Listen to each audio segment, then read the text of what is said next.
Everyone, welcome to class test juniors. आज हम class 9th के मैटर इन आवर सराउंडिंग्स का बहुत ही इंपॉर्टेंट टॉपिक करने वाले हैं, that is can matter change it's state.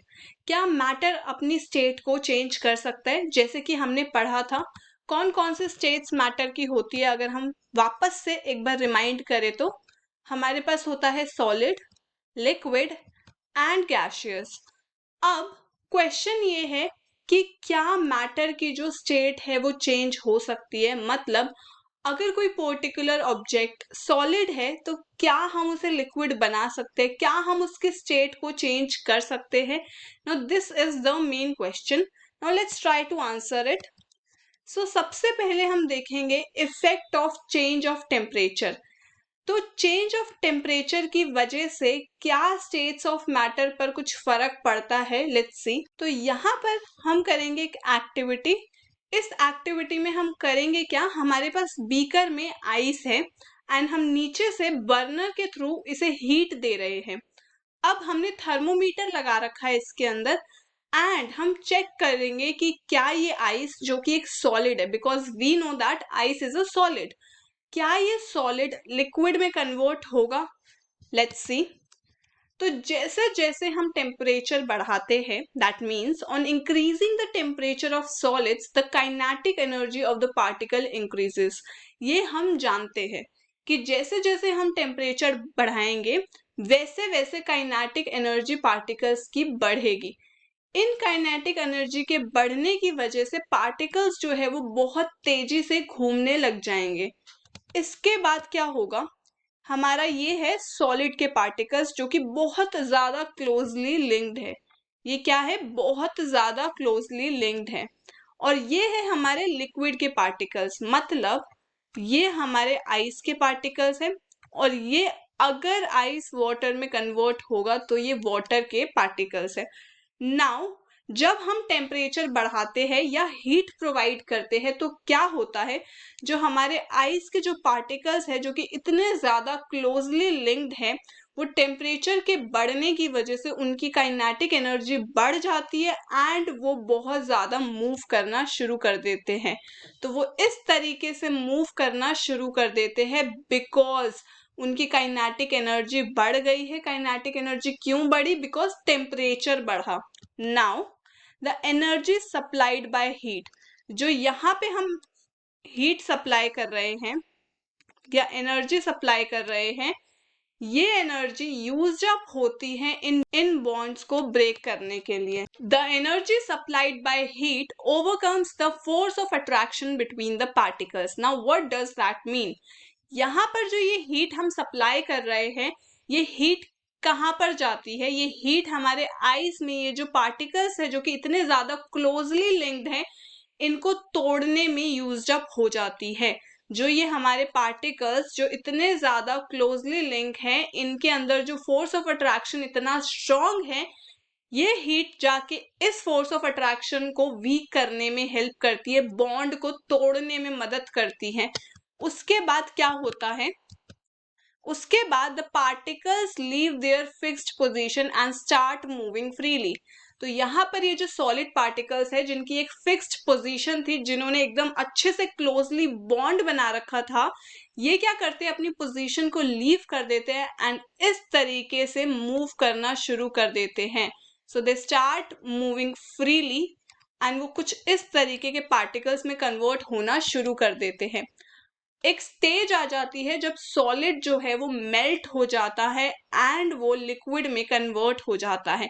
Now what does that mean? That means कि हमारी एक्टिविटी ने ये प्रूफ कर दिया है कि टेम्परेचर के चेंज होने की वजह से सॉलिड लिक्विड में कन्वर्ट हो सकता है। That means yes, matter can change it's state. Now the minimum temperature at which a solid melts to become a liquid at atmospheric pressure is called its melting point. अभी अभी हमने पढ़ा था कि एक स्टेज आ जाती है, a stage is reached when the solid melts, जो हमारा सॉलिड होती है, जो हमारी आइस होती है, वो पूरी तरीके से पिघल जाती है और वो कन्वर्ट हो जाती है लिक्विड में, दैट मीन्स वाटर में। अब ये वो टेम्परेचर है, मतलब हमारा मिनिमम टेम्परेचर जिसे हम बोलते हैं वो आ जाता है, जिसपे हमारा सॉलिड जो है लिक्विड में कन्वर्ट हो जाता है एट एटमॉस्फेरिक प्रेशर। तो इसे हम क्या कहेंगे, मेल्टिंग पॉइंट। ये वो पॉइंट है जब हमारा एक ऐसा टेम्परेचर रीच हो जाता है, हम उसे ऐसे टेम्परेचर पे पहुंच जाते हैं जिस टेम्परेचर पर सॉलिड लिक्विड में कन्वर्ट हो जाता है। नाउ मेल्टिंग पॉइंट क्या होता है, ये मेरे पास आइस है जो कि पिघल रही है। अगर आप इसे बहुत ध्यान से नोटिस करो तो ये मेल्ट हो रही है। Now what is this, melting point of ice is this, and this unit is Kelvin. This unit is what? Kelvin. अगर हम इसे सेल्सियस में कन्वर्ट करें तो this is basically 0 degree Celsius. तो मतलब आइस को अगर हमें कन्वर्ट करना है वाटर में तो जो मेल्टिंग पॉइंट होता है वो होता है 0 डिग्री सेल्सियस। वो क्या होता है, 0 डिग्री सेल्सियस। और अगर उसे हम केल्विन में लिखें so that is 273.15 kelvin. Now इस पूरे प्रोसेस को, जिसमें सॉलिड जो है वो लिक्विड में कन्वर्ट होता है, इस प्रोसेस को हम क्या कहते हैं, फ्यूजन। सो अगर आपसे कभी भी क्वेश्चन पूछा जाए what is fusion, so you can say that when a solid और in general ice melts into liquid, this process is known as fusion. तो आपको ये याद रखना है फ्यूजन किस प्रोसेस को कहते हैं। फ्यूजन बोलते हैं जब सॉलिड जो है वो लिक्विड में कन्वर्ट हो जाए। सॉलिड क्या है, लिक्विड में कन्वर्ट हो जाए। Now when a solid melts its temperature remains the same, so where does the heat energy go? इसका क्वेश्चन का मतलब क्या है, अगर आपको एक्टिविटी याद हो तो मैंने आपको क्या बोला था कि हम क्या करेंगे, हमारे बीकर में जो है वो आइस है और हम थर्मोमीटर भी लगाएंगे। अब उस थर्मोमीटर का काम क्या था कि वो पूरे प्रोसेस में जब तक वो पूरा पानी नहीं बन जाता वो टेम्परेचर को नापता रहेगा। अब हमने एक चीज ऑब्जर्व की कि उस टेम्परेचर में हम ये चीज ऑब्जर्व कर रहे हैं कि जब सॉलिड मेल्ट हो रहा है तो टेम्परेचर सेम है। तो टेम्परेचर सेम है तो जो हम नीचे से बर्नर के थ्रू एनर्जी दे रहे हैं या हीट एनर्जी दे रहे हैं वो जा कहाँ रही है, हमारा सॉलिड तो मेल्ट हो रहा है। मतलब अगर हम देखें इस फोटो में तो आपको पता है कि आइस जो है वो एक ही बारी में पूरा हमारा वाटर नहीं बनता है, वो टाइम लेता है वाटर बनने में। तो हमारी प्रॉब्लम ये है, हमारा क्वेश्चन ये जानना चाहता है कि अगर सॉलिड जब मेल्ट हो रहा है धीरे धीरे और हम हीट प्रोवाइड कर रहे हैं तो टेम्परेचर क्यों नहीं बढ़ रहा। बिकॉज अगर हम हीट दे रहे हैं, हम टेम्परेचर बढ़ा रखा है हमने, तो हमारे सॉलिड का टेम्परेचर बढ़ना चाहिए। हमारा टेम्परेचर क्यों नहीं इंक्रीज हो रहा, इसका रीजन क्या है। So this heat gets used up in changing the state by overcoming the force of attraction between the particles. Now what does that mean, मैंने अभी अभी आपको बताया था कि जो बर्नर से हीट आ रही है वो हीट का काम क्या है। वो हीट क्या काम करती है कि जो हमारे सॉलिड के जो पार्टिकल्स इतने ज्यादा क्लोजली लिंक्ड है, उन पार्टिकल्स की फोर्स ऑफ अट्रैक्शन जो इतनी ज्यादा स्ट्रांग है, जो बॉन्ड इतना स्ट्रांग है, इस बॉन्ड को तोड़ने में वो हीट यूज्ड अप हो जाती है। इस वजह से हमारे पूरे प्रोसेस का टेम्परेचर नहीं बढ़ता। as this heat energy is absorbed by ice without showing any rise in temperature, क्योंकि ये हीट एनर्जी एब्जॉर्ब तो करता है आइस लेकिन कोई भी टेम्परेचर नहीं बढ़ता है, क्योंकि ये हीट एनर्जी बॉन्ड्स तोड़ने में यूटिलाइज हो जाती है। That is why it is considered that it gets hidden. क्योंकि अगर टेम्परेचर नहीं बढ़ रहा है तो इसका मतलब तो हम यही मान लेंगे ना कि वो एनर्जी हाइड हो गई है एक तरीके से। अब अगर वो हाइड हो रही है हमारी तो हम उसे कहेंगे लेटेंट हीट। अब हम उसे लेटेंट हीट क्यों कहेंगे, बिकॉज लेटेंट का मतलब होता है हिडन। लेटेंट का क्या मतलब होता है, hidden. So this is basically hidden heat, जो छुपी हुई हीट है। अब उसे छुपा हुआ हमने क्यों कहा, क्योंकि टेम्परेचर नहीं राइज हो रहा, तो राइज नहीं हो रहा तो वो हीट गई कहाँ, तो वो छुप गई। वो छुपी कहाँ, वो बॉन्ड तोड़ने में यूटिलाइज हो रही है लेकिन वो हमें नहीं दिख रही है, इसलिए हमने कह दिया कि वो छुप गई। Now, the amount of heat energy that is required to change 1 kilogram of a solid into liquid at atmospheric pressure at its melting point is known as the latent heat of fusion.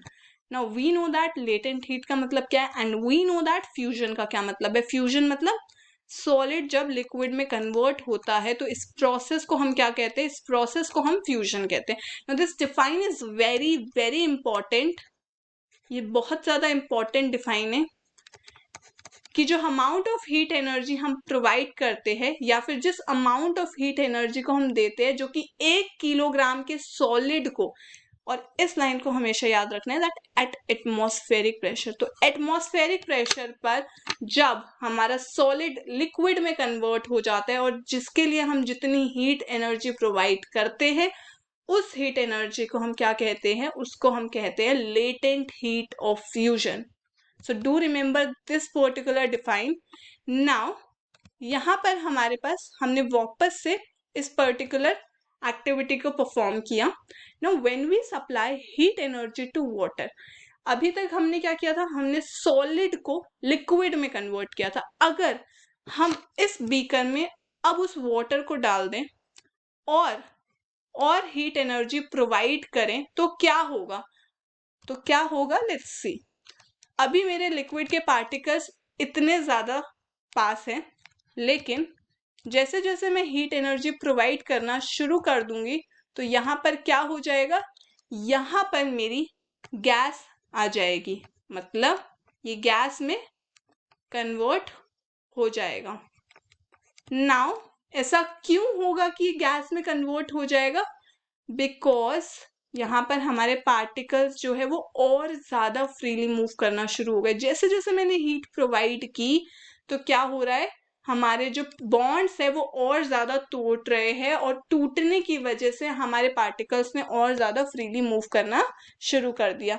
Now at a certain temperature, कुछ particular temperature पर पहुंचने के बाद particles have enough energy to break free from the forces of attraction of each other. Now this is the same thing that अभी हमारा force of attraction comparatively ज़्यादा है gas के कंपेयर में. गैस में तो हमारे पार्टिकल्स बहुत दूर होते, तो हमारा एक सर्टेन टेम्परेचर आ जाता है जिस टेम्परेचर पे हमारे पार्टिकल्स इतनी ज़्यादा फ्रीली मूव करना शुरू कर देते हैं. इस टेम्परेचर पर जो लिक्विड होता है वो गैस में कन्वर्ट हो जाता है. A stage is reached when the liquid gets converted into gas. एक स्टेज आ जाती है जब हमारा लिक्विड जो है वो गैस में कन्वर्ट हो जाता है. नाउ इस स्टेज को हम क्या कहते हैं, so the temperature at which a liquid starts boiling at a atmospheric pressure is called at its boiling point.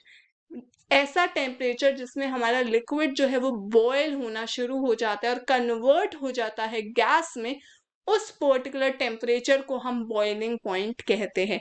Now the important thing, what is boiling point. तो यहाँ पर मेरा बेसिकली वाटर है ये. अब ये जो है ये वेपराइज फॉर्म में कन्वर्ट होना शुरू हो गया है या ये गैस बनना शुरू हो गया है, तो ये वाटर वेपर्स है बेसिकली और ये गैसियस स्टेट है. Now boiling point of water is 373 kelvin और we can say that 100 degree Celsius. तो पानी का जो बॉइलिंग पॉइंट होता है वो 373 केल्विन होता है या फिर 100 डिग्री सेल्सियस होता है. नाउ इस प्रोसेस को हम वेपराइजेशन कहते हैं. जैसे कि हमने पढ़ा था जब सॉलिड जो होता है वो लिक्विड में कन्वर्ट होता है तो उस प्रोसेस को हम क्या कहते हैं, उस प्रोसेस को हम कहते हैं फ्यूजन. लेकिन जब हमारा लिक्विड जो है वो वेपर्स या गैसियस स्टेट में कन्वर्ट होना शुरू करता है तो उस प्रोसेस को हम क्या कहते हैं, vaporisation. Now this is very important that solid state liquid state में कन्वर्ट होगी कैसे, अगर हम उसे हीट करेंगे, जैसे अभी अभी हमने एक्टिविटी में भी देखा. नाउ लिक्विड गैसियस स्टेट में कैसे कन्वर्ट होगा, जब हम उसे फर्दर हीट करेंगे. बट क्या इसका अपोजिट भी ट्रू है? Yes, the opposite is true as well. कभी आपने पानी को जमाया है?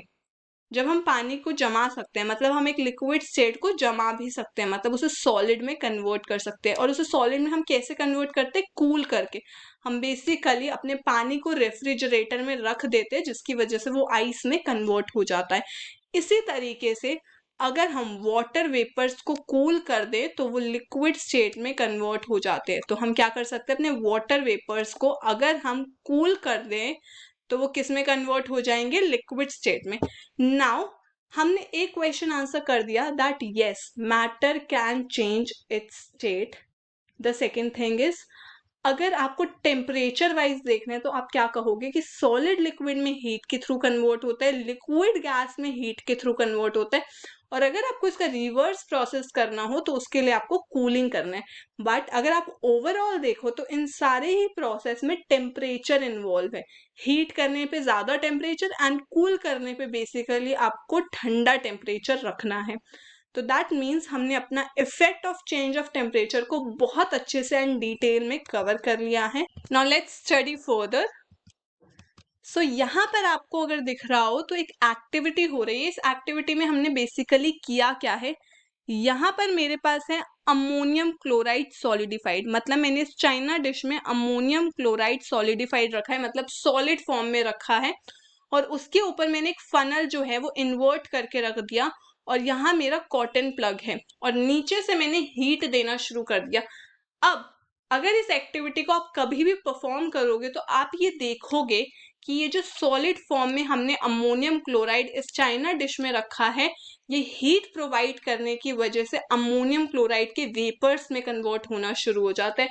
अब इससे क्या मतलब है, इससे आपने एक चीज नोटिस की कि सॉलिड जो है वो डायरेक्ट वेपर्स की फॉर्म में कन्वर्ट हो गया, मतलब solid state direct gaseous state में कन्वर्ट हो गई, मतलब लिक्विड स्टेट आई ही नहीं। मतलब सॉलिड जो है वो डायरेक्ट गैसियस स्टेट में कन्वर्ट हो गई, यहां पर लिक्विड तो आया ही नहीं। तो ये भी पॉसिबल है। Now the direct conversion of solid to gas, अगर हमें सॉलिड से गैस में डायरेक्ट कन्वर्जन करना हो तो इस प्रोसेस को हम क्या कहते हैं? इस प्रोसेस को हम सब्लिमेशन कहते हैं। And direct conversion of gas to solid को हम क्या कहते हैं? डिपोजिशन। तो आपसे ये क्वेश्चन पूछा जा सकता है कि सब्लिमेशन क्या होता है। तो sublimation is basically when there is a direct conversion of solid to gas या फिर from solid state to gaseous state. तो जब एक डायरेक्ट कन्वर्जन होता है उस डायरेक्ट कन्वर्जन को हम सब्लिमेशन कहते हैं। लेकिन अगर यही कन्वर्जन अपोजिट हो, that means gas to solid हो, तो उसे हम क्या कहेंगे? उसे हम कहेंगे deposition. Now 300 Kelvin. Now, can you convert 300 Kelvin into Celsius? Yes, we can convert it. कैसे convert कर सकते हैं हम? आपको पता है कि 273 Kelvin जो है वो melting point था और इसे मैंने क्या कहा था? 0 डिग्री सेल्सियस। और 373 Kelvin जो है वो boiling point था, इसे मैंने क्या कहा था? 100 डिग्री सेल्सियस। अब आप क्या चीज नोटिस कर पा रहे हो? At 0 degree Celsius is equal to 273 Kelvin and 100 degree Celsius is equal to 373 Kelvin। मतलब यहाँ पर 273 Kelvin प्लस 100 हुआ है, क्योंकि यहाँ 0 था इसलिए 273 था, यहाँ 100 है तो 273 प्लस 100 कर दिया हमने। अगर मैं बोलूँ 300 Kelvin क्या होगा, तो 300 Kelvin होगा 27 degree Celsius. Why? Because 27 plus 27, तो ये तो 0 डिग्री सेल्सियस को डिनोट कर रहा है, लेकिन अगर मुझे 27 डिग्री सेल्सियस दिखाना है तो मैं इसके अंदर 27 प्लस कर दूंगी। नाउ 573 Kelvin क्या होगा? फटाफट से माइनस कर देंगे 273 तो आंसर आ जाएगा 300। 250 सेल्सियस। अब मुझे इसे कन्वर्ट करना है, तो इसे कन्वर्ट कैसे करेंगे? इसके अंदर 270 प्लस कर देंगे ताकि ये कैल्विन में बन जाए। जैसे हमने केल्विन को सेल्सियस में चेंज करने के लिए -273 किया, हम सेल्सियस को केल्विन में चेंज करने के लिए प्लस करेंगे, तो प्लस करेंगे तो आंसर क्या आ जाएगा 523 केल्विन। 100 सेल्सियस का क्या होगा 373 केल्विन। अब एक क्वेश्चन है दैट इज 250 डिग्री सेल्सियस पे या फिर 523 केल्विन पे वाटर जो है वो कौन से स्टेट में होगा। आपको पता है 100 डिग्री सेल्सियस पर हमारा लिक्विड जो है वो गैसियस स्टेट या वेपर्स फॉर्म में कन्वर्ट हो जाते हैं। That means above 100 degree Celsius वो कौन से स्टेट में रहेगा वेपर्स में, और एट 100 डिग्री सेल्सियस और एट 373 केल्विन वाटर कौन से स्टेट में होगा, वो होगा liquid as well as vapours, और we can say that gaseous. तो वो लिक्विड फॉर्म में भी होगा और गैसियस फॉर्म में भी, बिकॉज वो अभी कन्वर्ट नहीं हुए। 100 डिग्री सेल्सियस को पार होते ही हमारा लिक्विड जो है वो गैस में कन्वर्ट हो जाएगा। Now the difference in various state of matter is due to the difference in the distance between the constituent particles. हमें ये पता है कि डिफरेंट स्टेट्स ऑफ मैटर क्यों एग्जिस्ट करता है, इसलिए एग्जिस्ट करता है क्योंकि हमने देखा था सॉलिड के पार्टिकल्स में कितना डिस्टेंस था, उनमें बहुत कम डिस्टेंस था बिकॉज वो बहुत ज़्यादा क्लोजली लिंक थे। ना वाटर या लिक्विड का केस ऐसा था कि वो थोड़े दूर थे एंड वेपर्स में वो बहुत ज़्यादा दूर थे। मतलब क्या हम ये कह सकते हैं कि डिफरेंट टाइप की स्टेट्स इसलिए एग्जिस्ट करती है बिकॉज डिस्टेंस रहता है उनके पार्टिकल्स के बीच में, right. Now what will happen when we start putting pressure. अब एक बात बताओ, ये मेरे पास एक वेपराइज्ड गैस है, अगर मैं इसके ऊपर प्रेशर देना शुरू कर दूंगी तो क्या इसके पार्टिकल्स पास आना शुरू नहीं हो जाएंगे। जस्ट थिंक अबाउट इट कि अगर मैं ऊपर से प्रेशर दूंगी तो ऐसा नहीं होगा कि इसके पार्टिकल्स पास आना शुरू हो जाएंगे, because it totally depends upon the distance between the constituent particles. जो हमारे डिफरेंट मैटर्स के स्टेट्स एग्जिस्ट करते हैं वो सिर्फ एग्जिस्ट करते हैं डिस्टेंस की वजह से। तो अगर मैं प्रेशर दूंगी तो ये पार्टिकल्स पास आएंगे। Let's see, will the particles come closer? Do you think that increasing or decreasing the pressure can change the state of matter? क्या प्रेशर को बढ़ाने या कम करने से हम स्टेट ऑफ मैटर को चेंज कर सकते हैं? Let's see. Now this is an activity we are performing. तो यहां पर मेरे पास वेपर्स है कुछ और हमने इसे सिलेंडर में फिल कर रखा है। यहाँ ऊपर से मैंने पिस्टन का प्रेशर दिया, ये बहुत ही हाई प्रेशर प्रोवाइड करता है, तो मैंने यहाँ पर प्रेशर दिया। और अगर आप यहाँ नोटिस करो तो ये पार्टिकल्स आप देख रहे हो बहुत ध्यान से कितना दूर दूर है। मैंने थोड़ा प्रेशर लगाया तो ये बहुत पास आए, और जब मैंने और ज़्यादा प्रेशर दिया तो ये बहुत ज़्यादा पास आ गए। ये पार्टिकल्स बहुत ज़्यादा क्लोजर आ गए। क्या आ गए? क्लोजर आ गए। Now applying pressure and reducing temperature can liquefy gases. Pressure को अप्लाई करने से या टेम्परेचर को कम कर देने से या रिड्यूस कर देने से हम गैस को लिक्विफाई कर सकते हैं। इसका क्या मतलब है? लिक्विफाई मतलब होता है गैस को हम लिक्विड में कन्वर्ट कर सकते हैं, मतलब लिक्विफाई कर सकते हैं। लिक्विफाई मतलब आपको हमेशा याद रखना है दैट गैस को लिक्विड में कन्वर्ट करना। एक प्रोसेस भी होता है दैट इज लिक्विफिकेशन, जिसमें हम गैस को लिक्विड में कन्वर्ट करते हैं। बट यहाँ पर इंपॉर्टेंट चीज ये थी दैट अगर हम प्रेशर अप्लाई करें, मतलब जो हमारा क्वेश्चन था दैट क्या टेम्परेचर और प्रेशर की वजह से स्टेट ऑफ मैटर चेंज होगी, तो यस हम अपना टेम्परेचर का ऑलरेडी स्टडी कर चुके हैं। बट अभी अभी हमने देखा कि जैसे जैसे हम प्रेशर बढ़ा रहे हैं तो हमारे जो वेपर्स हैं उनके जो पार्टिकल्स जो इतना ज़्यादा दूर थे वो पास आने शुरू हो गए। हम यहाँ पर ये चीज़ नोटिस कर सकते हैं। मतलब अगर हम प्रेशर लगाते हैं तो हमारा जो गैसियस फॉर्म है उसे हम लिक्विड फॉर्म में कन्वर्ट कर सकते हैं। And we can say that अगर हम रिड्यूस करें, अगर आपने देखा था मैंने क्या कहा था कि अगर हम गैस को कूल करें उसे हम लिक्विड में कन्वर्ट कर सकते हैं, लेकिन अगर हमें लिक्विड को गैस में कन्वर्ट करना होता है तो उसको हीट करते हैं। तो मतलब this statement is perfectly correct कि अगर हम प्रेशर को अप्लाई करें और टेम्परेचर कम कर दें, मतलब कूलिंग एनवायरनमेंट क्रिएट कर दें, तो हम गैस को लिक्विफाई कर सकते हैं, मतलब हम गैस को लिक्विड में कन्वर्ट कर सकते हैं। मतलब प्रेशर भी अफेक्ट करती है हमारे चेंज इन स्टेट को। Now this is a very important thing, that is the interconversion। मतलब सॉलिड को लिक्विड में कन्वर्ट करने के प्रोसेस को हम फ्यूजन कहते हैं, जो हम ऑलरेडी पढ़ चुके हैं। लिक्विड को कन्वर्ट करते हैं जब हम गैस में तो उसे हम वेपराइजेशन कहते हैं, और जब हम गैस से सॉलिड में डायरेक्ट करते थे तो हम उसे डिपोजिशन कहते थे, और सॉलिड से गैस में सब्लिमेशन कहते थे। अब ये जो दो टर्म्स है ये नहीं है, दैट इज सॉलिडिफिकेशन और कंडेंसेशन। इसका क्या मतलब है? इसका मतलब है हम लिक्विड को भी सॉलिड में कन्वर्ट कर सकते हैं। जैसे मैंने आपको एग्जांपल दिया था कि हम वाटर को आइस में कन्वर्ट कर सकते हैं।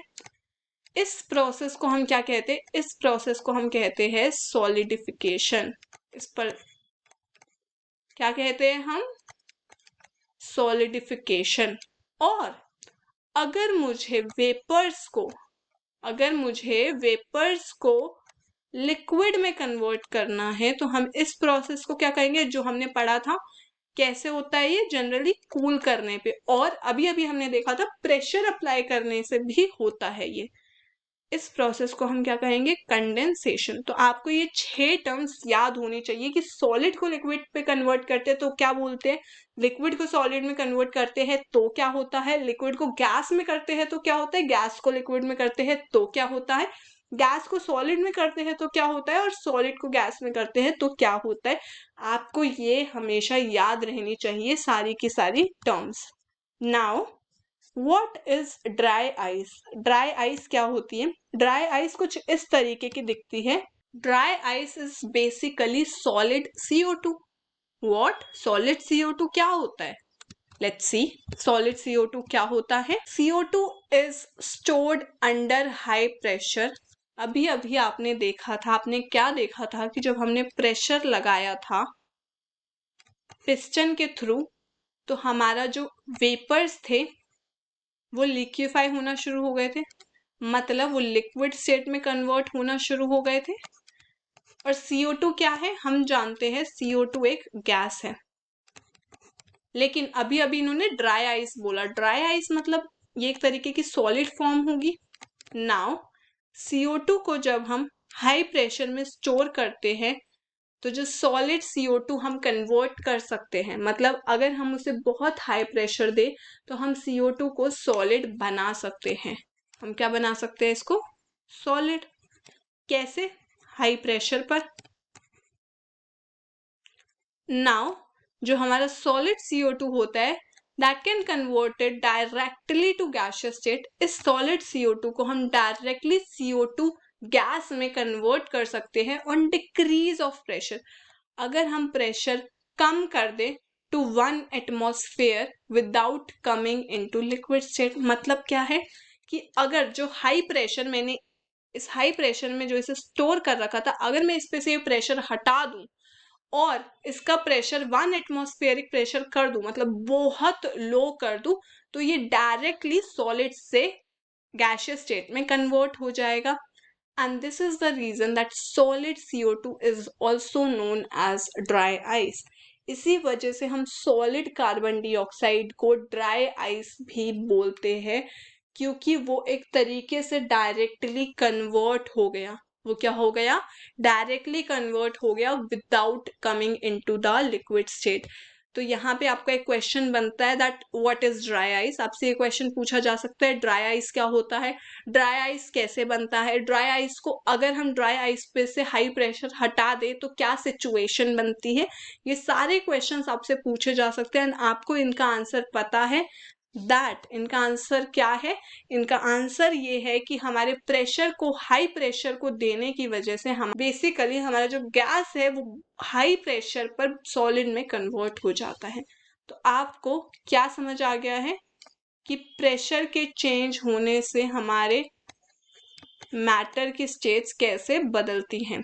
तो हमने आज दो कॉन्सेप्ट्स पढ़े, दैट टेम्परेचर की वजह से क्या क्या इफेक्ट्स आते हैं और प्रेशर की वजह से क्या क्या इफेक्ट आता है, कौन कौन से इंटर कन्वर्जन पॉसिबल है और वो इंटर कन्वर्जन कैसे होते हैं, और जो हमने स्पेसिफिक एग्जाम्पल्स पढ़े वो भी आपको याद रखने हैं, सो दैट अगर आप कोई चीज आंसर कर रहे हो तो आप साथ में एक एग्जाम्पल भी दे पाओ। अगर आप अपने आंसर्स में एग्जाम्पल्स देते हो तो वो एक प्लस पॉइंट हो जाता है आपका आंसर। तो आपको एग्जाम्पल्स भी देने चाहिए। Do revise your chapter and do revise the examples, and that's it for today's lecture. अगर आपको वीडियो पसंद आया हो तो प्लीज वीडियो को लाइक कीजिएगा, and thank you for watching the video.